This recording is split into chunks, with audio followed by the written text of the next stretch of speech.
Jadi gue pikir ini kayak game-game lainnya gitu. Game biasanya lah gue mau bareng sama teman gue. Kita main, kita gue pakai ya gue latihan sendo lah di sini. Dan ketemu dua guard. Gue berpikir bahwa ya ini akan easy lah. Shiozaki sama Miyagi bisa apa gitu. Dan teman gue Kagi ini juga bloknya bagus gitu. Dan gamenya juga kita leading awal-awal sampai akhirnya kita kekejar sama, tapi skornya kan terus sama gitu, nggak jauh beda lah. Sampai di tengah-tengah game tuh kita ngerasa bahwa ini kok Miyaginya nggak bisa di stop ya. Layup masuk terus, lama-lama kita mulai ke pressure sendiri tuh waktu kita main pakai Discord. Anjir, Miyaginya nggak bisa diapa-apain, nggak ada obatnya ya. Terus kita tahu bahwa semakin ke akhir-akhir itu makin bagus gitu. Jadi tinggal tunggu waktu aja bahwa salah satu dari kita akan ke steal. Dan emang bener akhirnya kita ke steal dan skornya jadi mereka yang sebenarnya leading. Dan ini lumayan pressure banget sih game ini karena cuma beda 1 poin, 19-20, terus 2-2, dan sampai akhirnya ada momen dimana di sini nih 3 point teman gue gagal, rebound, dan Shiozaki-nya ulti. Possession gue kena steal. Di momen seperti ini kadang muncul perasaan untuk give up. Tapi untungnya di momen seperti ini kita juga ingat dengan quotes-nya dari Ansai Sensei. Begini quotes-nya. 最後まで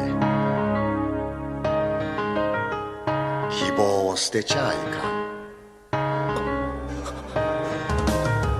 諦めたらそこで試合終了だよ。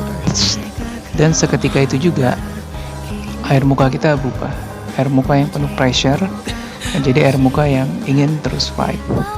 Dan di sini teman gue ambil rebound penting dan gue ambil shot yang ya risky lah dan berhasil. Dan akhirnya teman gue juga bisa ngeblok Miyagi. Satu-satunya blok dia di game ini, crucial block. Dan berikutnya juga poin yang sulit sebenarnya di depan Uzomi, lalu crucial block lagi dari Mitsui. Jadi position berikutnya tetap di mereka dan mereka tetap poin. Dan lagi-lagi crucial 3 pointers, dimana sebelumnya Mitsui kita juga susah untuk poin.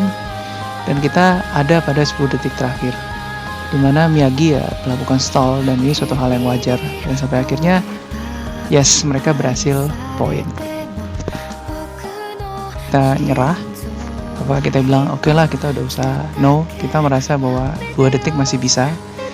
Dan kita bilang menyemangati Mitsui teman kita, bisa, ayo kita masih bisa, masih sisa waktu banyak. Dan akhirnya serve tangan kita dan shot, dan benar kita bisa. Dan akhirnya kita menang di game ini.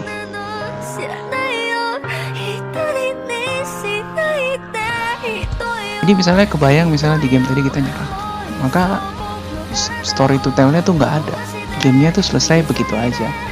Dan itulah esensi dari manganya Slam Dunk, ngajarin kita untuk jangan nyerah. Jadi dalam kondisi sulit apapun ya kita harus tetap fight, karena ya cuma ada itu opsinya. Dan kalaupun kita berhasil menang, itu akan story to tell banget, dan itu akan membekas game ini di hati kita gitu. Dan kalau kalah pun rasanya kan lebih enak daripada nyerah gitu. Jadi makanya gue